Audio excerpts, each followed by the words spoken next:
Hi friends, அனைவருக்கும் வணக்கம். நம்முடைய லாஜிக்கல் ட்ரேட்ஸ் கிளப் சேனலை சப்ஸ்கிரைப் பண்ணிக்கக்கூடிய அனைத்து நண்பர்களுக்கும் நன்றி. இன்னைக்கு நம்ம என்ன பார்க்க போறோம் அப்படின்னா, நிஃப்டி லாஸ்ட் 1 வீக்கா மார்க்கெட் எப்படி நடந்துச்சு அப்படிங்கிறதும், அதில் எந்தெந்த விஷயங்களை நம்ம மைனூட்டாக வாட்ச் பண்ணோம், எதெல்லாம் நம்ம இம்பார்ட்டண்டாக சொன்ன விஷயங்கள்லாம் நடந்துச்சு அப்படிங்கிறதும், இதில் நம்ம சார்ட் ரீட் பண்ணுற விஷயங்கள்ல எந்த மெத்தடை ஃபாலோ பண்ணுறதுனால நமக்கு ஈஸியாக இருந்தது அப்படிங்கிற விஷயத்தையும் நம்ம டிஸ்கஸ் பண்ணுவோம். இதுக்கப்புறம் நெக்ஸ்ட் வீக்குக்கான என்ட்ரி டார்கெட் லெவல் அப்படின்றது, அதில் சேஃபான லெவல் எந்தெந்த லெவலில் சேஃபாக இருக்கும், எங்கே வந்து ரிஸ்க் அதிகம், அந்த இடத்துல வந்து நம்ம எப்படி அவாய்ட் பண்ணணும் அப்படிங்கிற விஷயத்தையும் நம்ம சேர்த்து டிஸ்கஸ் பண்ணலாம். ஸோ ஓகே ஃப்ரெண்ட்ஸ், இப்போ ஃபர்ஸ்ட் நம்ம மார்க்கெட் இந்த வீக் ஃபுல்லாக எப்படி நடந்தது அப்படிங்கிறதும், அதில் நம்ம என்னென்ன விஷயங்களை கவனித்து பார்த்தோம் அப்படிங்கிறதையும் பார்ப்போம். ஸோ ப்ரீவியஸ் வீடியோஸில் நம்ம சொல்லியிருந்த லெவல்ஸ் உட்பட பார்த்தீங்கன்னா, லாஸ்ட் வீக் ஃபுல்லாகவே சப்போர்ட் லெவல் அப்படின்னு நம்ம பார்த்தது 24,700 to 750, அதாவது 24,700 750 அப்படிங்கிற ஜோன் லெவல். ஸோ இந்த லெவலில் வந்து பார்த்தீங்கன்னா மார்க்கெட் அதிகமாக சப்போர்ட் எடுக்கும். ஸோ இந்த சப்போர்ட் லெவலும் ரெசிஸ்டன்ட் அப்படின்னு ஃபர்ஸ்ட் ரெசிஸ்டண்ட்டாக நம்ம சொல்லியிருந்தது 2550 அப்படிங்கிற லெவல் தான். 2550, அதுக்கப்புறம் 2500 வரைக்கும் ஒரு ரெசிஸ்டன்ட் ஜோன். இந்த ஜோன் வந்து ரொம்ப பிரேக் அவுட் பண்ணுறது ரொம்ப ரிஸ்க்கு. அப்போ பிரேக் அவுட் பண்ணணும் அப்படின்னா 24,700 அக்யூமுலேஷன் எடுத்துட்டு போனாதான் அது நடக்கும் அப்படின்னு நம்ம பேசியிருந்தோம். ஸோ ஃபர்ஸ்ட் அந்த வீடியோ சொன்ன அடுத்த நாளே பார்த்தீங்கன்னா கீழே இறங்கி இந்த 24,750 அக்யூமுலேஷன் எடுத்துட்டு அதுக்கப்புறம் மேலே போயிடுச்சு. ஆனால் போன வேகத்திலே சடனாக கீழே வந்திருந்தது. ரீசன், இங்கே இன்னும் பையர்ஸ் அக்யூமுலேட் ஆகலை. அட் த சேம் டைம் இங்கே இருக்கிற ரெசிஸ்டன்ட் லெவலுக்கு ஸ்ட்ராங்கான பையர்ஸ் இன்னும் வரல அப்படிங்கிறதுனால ஸோ கண்டினியூவாக அதுக்கப்புறம் பார்த்தீங்கன்னாலே ஒரு 3-4 நாளாக 28, 29, 30 இந்த 3 நாளும் பார்த்தீங்கன்னா கண்டினியூஸாக ஒரு ரேஞ்ச் பவுண்ட் தான். ரேஞ்ச் பவுண்ட்னாலும் 24,700, 24,850. ஸோ 150 பாயிண்ட்ஸ் போடுறதா அதிகபட்சமான ஏற்ற இறக்கங்கள் இருந்தது அப்படின்றப்ப, இதில் நம்ம கவனித்து பார்த்த விஷயங்கள் 24,700 to 750 அப்படிங்கிற லெவல் டச் பண்ணும்போதெல்லாம் நமக்கு சப்போர்ட் எடுக்க சான்ஸ் இருக்கு அப்படிங்கிறதும், அதுக்கு மேலே டைரக்ஷனாக வந்து ஒரு 100 பாயிண்ட்ஸுக்கு டைரக்ஷன் மார்க்கெட் நடக்கும் அப்படின்றப்ப அந்த டைரக்ஷனை எப்படி ப்ரிடிக்ட் பண்ணோம் அப்படின்னா 5 மினிட்ஸ் சார்ட்டில் போட்டு காட்டுறோம், உங்களுக்கு டீட்டெயில் நல்லா தெரியும்.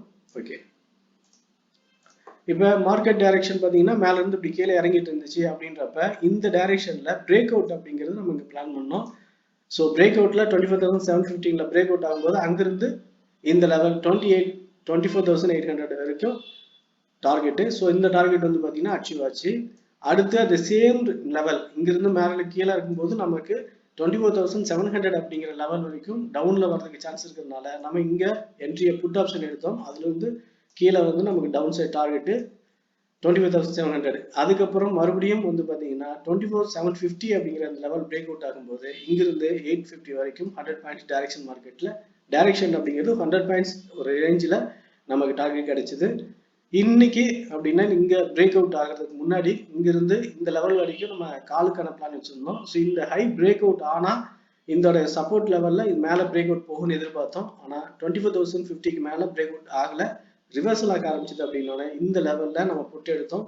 புட்டில் வந்து பார்த்தீங்கன்னா 27,200 வரைக்கும் டார்கெட். ஸோ இப்போ நம்ம 4 என்ட்ரி வந்து இந்த வீக் ஃபுல்லாக கிளியர் ரேலி என்ட்ரி எடுத்திருக்கோம். ஸோ 100லேருந்து 150 பாயிண்ட்ஸ் வந்து சூப்பரான டார்கெட்டோட. ஸோ இந்த ரீசன் ஒவ்வொரு நம்ம மார்க்கெட் டைரக்ஷன் இந்த வந்து ரேஞ்ச் தான் அப்படின்னு கன்ஃபார்ம் பண்ணணும். ஸோ ரேஞ்ச் அப்படின்ற மாதிரி இந்த மார்க்கெட்டை நம்ம முடிவு பண்ணிட்டோம். ஃபர்ஸ்ட் இது ரேஞ்ச் மார்க்கெட் அப்படிங்கிறதும், அதுக்கப்புறம் இந்த ரேஞ்சில் நமக்கு சப்போர்ட்டும் ரெசிஸ்டன்ட்டுக்கும் கன்ஃபர்மேஷன் நம்ம பிளான் வச்சிருக்கோம். ஸோ கன்ஃபர்மேஷனில் நான் எங்கெல்லாம் மார்க் பண்ணியிருக்கேனோ அதெல்லாம் எனக்கான கன்ஃபர்மேஷன் அப்படின்ட்டு நம்ம பிளான் பண்ணதுனால இங்கிருந்து என்ட்ரி எடுத்தோம், அதுக்கான டார்கெட்டும் புக் பண்ணோம். ஸோ ஓகே, இப்போ நம்ம ரேஞ்ச் அப்படின்னு முடிவு பண்ணிட்டோம். ரேஞ்சில் ப்ரெஷர் பையர் சைடா செல்லர் சைடா அப்படின்றதுனா ஃபர்ஸ்ட் இந்த லெவல் வரைக்கும் பார்த்தீங்கன்னா, அதாவது 24,850 செகண்ட் ரெசிஸ்டன்ட் வரைக்கும். ஸோ இந்த லெவல் வர்ற வரைக்கும் பார்த்தீங்கன்னா இங்கே செல்லிங் ஷெட் ப்ரெஷர் அதிகமாக இருந்தது. ஸோ இந்த லெவல் இருக்கப்ப கீழே வந்துட்டு இங்கே பிரேக் அவுட் ஆனதுக்கப்புறம் இங்கே பையர் சைட் ப்ரெஷர் அதிகமாகிடுச்சு. இந்த பையர் சைட் ப்ரெஷர் வந்து அகைன் இங்கே டவுன் சைட் பிரேக் அவுட் ஆகும்போது செல்லிங் சைடு மாறிடுச்சு. ஸோ இப்போ ஓவராலா இங்கேயும் செல்லிங் ப்ரெஷர், இங்கேயும் செல்லிங் ப்ரெஷர், இங்கேயும் செல்லிங் ப்ரெஷர் அப்படின்னு எல்லா இடத்துலையும் செல்லிங் ப்ரெஷர். ரெசிஸ்டன்ட்டை பொறுத்த வரைக்கும் ரிவர்சல் கன்ஃபர்மேஷனில், சப்போர்ட் லெவலை பொறுத்த வரைக்கும் பையிங் ப்ரெஷரும் நமக்கு பையிங் என்ட்ரியும் அப்படின்ற மாதிரி நம்ம இங்கே எடுத்திருந்தோம். ஸோ இதுதான் நடந்துச்சு. இது கண்டினியூ ஆகுமா இல்லை அடுத்த ஸ்டேஜில் மார்க்கெட் டைரக்ஷன் மாறுமா அப்படின்னு பார்க்கும்போது ஃபர்ஸ்ட் டைரக்ஷன் பிரேக் அவுட் அப்படிங்கிறது நமக்கு வேணுன்ற கன்ஃபர்மேஷன் என்னன்னா இந்த லெவலுக்கும் கீழே ஒரு ஸ்ட்ராங் சப்போர்ட் ஜோன் அப்படின்னு பார்க்குறோம். அதாவது 24,500 24,780ங்கிற 24,500 சப்போர்ட் ஜோன். ஸோ இந்த லெவல்ல மார்க்கெட் கேப் டவுன்ல ஓப்பன் ஆனால் மட்டும்தான் இந்த லெவலுக்கு வர சான்ஸ் இருக்கு. அப்படி இல்லைன்னா இங்க மேல இருந்து கீழே டவுன்ல இப்படி வரதுக்கான வாய்ப்பு ரொம்ப குறைவு அப்படின்னு நான் பாக்குறேன். ஸோ இங்க ஒருவேளை மண்டே கேப் டவுன்ல ஓப்பன் ஆச்சுன்னா சப்போர்ட்ல இருந்து வேற டைரக்ஷன் எடுத்து ரெசிஸ்டன்ட் அப்படிங்கிறது 24,850க்கு மேல கிளியர் க்ளோசிங் கிடைச்சால் மட்டும்தான் நமக்கு மார்க்கெட் டைரக்ஷன் கன்ஃபர்மேஷன் எடுக்கணும். அப்படி இல்லைன்னா இங்கே ரிவர்சல் ஆகி கீழே திரும்ப வரலாம் அப்படிங்கிறத நம்ம மைண்ட்ல வச்சுக்கணும். ஸோ இங்கிருந்து மேலே போனாலும் call option, at the same time இந்த ரெசிஸ்டன்ட், அதாவது இங்க சப்போர்ட்டா இருக்கிறது ரெசிஸ்டன்ட் ரியாக்ட் ஆகும். 24,750 டு 750 அப்படிங்கிறது ரிவர்சல் ஆச்சுன்னா நம்ம இங்கேயும் ரெசிஸ்டன்ட் எடுத்து புட்டு எடுக்கணும். ஆனா இங்க வந்து ரிவர்சல் ஆகாம பிரேக் அவுட் ஆச்சுன்னா அடுத்தடுத்து நம்ம மேல வந்து டார்கெட் எடுத்துக்கலாம் கால் ஆப்ஷன் பொறுத்த வரைக்கும். ஆனா இந்த லெவல்ல எப்பயுமே நமக்கு இது ஸ்ட்ராங் சப்போர்ட் ஜோன் அப்படிங்கிறதுனால இந்த லெவல்ல மார்க்கெட் ஓப்பன் ஆகுதுனாலே நம்ம பையிங்கான லெவலை யோசிக்கிறது தான் புத்திசா இருக்கணும். ஏன்னா இது நம்ம இங்கேயே சொல்லியிருந்தோம், மார்க்கெட் டைரக்ஷன்ல 24,950 அப்படின்னு இருக்கும்போதே இங்கிருந்து கீழே டவுன் சைடு வரும்போது 24,750 அப்படிங்கிறது ஒரு ஸ்ட்ராங் சப்போர்ட். ஸோ அதனால பயப்படாம இந்த இடத்துல நமக்கு சப்போர்ட் எடுக்கிறதுக்குல காலுக்கான பிளான் வச்சுக்கலாம் அப்படின்னு நம்ம பேசணும். அதே மாதிரி நம்ம கால் எடுத்தோம், சூப்பரா டைரக்ஷன் கிடைச்சது. அது போல 24,500லயும் நமக்கு என்ட்ரி காலுக்கான பிளான் வச்சு அதுக்கப்புறம் 200 பாயிண்ட்ஸ் வந்து டைரக்ஷன்ல கிடைக்கலாம்.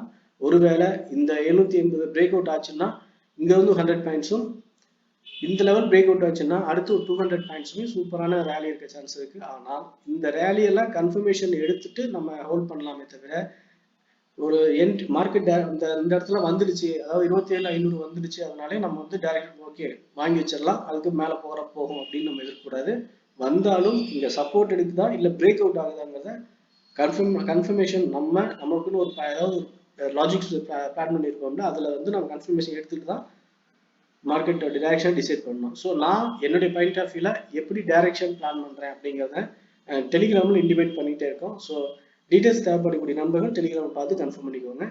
சப்போர்ட் ரெசிஸ்டன்ட் அப்படின்னு நம்ம இன்டிமேட் பண்ணக்கூடிய எல்லா லெவலுமே சூப்பராக ரியாக்ட் ஆகிட்டு இருக்கு. அதனோட இம்பாக்ட் மார்க்கெட் கன்ஃபியூஸ் ஆகாம ஒரு எப்படி சொல்லலாம்னா கன்ஃபியூஸ் ஆகாமலே ட்ரெண்டிங்ல நமக்கு, அதாவது டைரக்ஷனா மார்க்கெட் எந்த பக்கமா மூவ் ஆகுதோ அதே மூமெண்டோட சேர்ந்து நம்ம வந்து பயணிக்கிற போது ஈஸியா நமக்கான டார்கெட்டும் கிடைக்குது அப்படிங்கிறத நம்ம இங்க பார்த்துருக்கோம். ஸோ இதே மெத்தடை ஃபாலோ பண்ணி நீங்களும் சேஃபான என்ட்ரி எடுத்துக்கோங்க. ஓகே ஃப்ரெண்ட்ஸ், என்னோட பாயிண்ட் ஆஃப் வியூல நிஃப்டி ப்ரீவியஸ்ல எப்படி நடந்திருக்கு அப்படிங்கிறதும் இப்போ கரண்ட்ல எப்படி இருக்கு, அடுத்து எப்படி நடக்க வாய்ப்பு இருக்கு அப்படிங்கிற விஷயத்தையும் சொல்லியிருக்கோம். இந்த வியூ பிடிச்சிருந்தா லைக் பண்ணுங்க, ஃப்ரெண்ட்ஸ் சர்க்கிள் ஷேர் பண்ணி சப்போர்ட் பண்ணுங்க. உங்க ஒப்பீனியன் எதாவது இருந்தாலும் கமெண்ட்ல சொல்லுங்க. ஓகே ஃப்ரெண்ட்ஸ், தேங்க்யூ ஃபார் வாட்சிங்.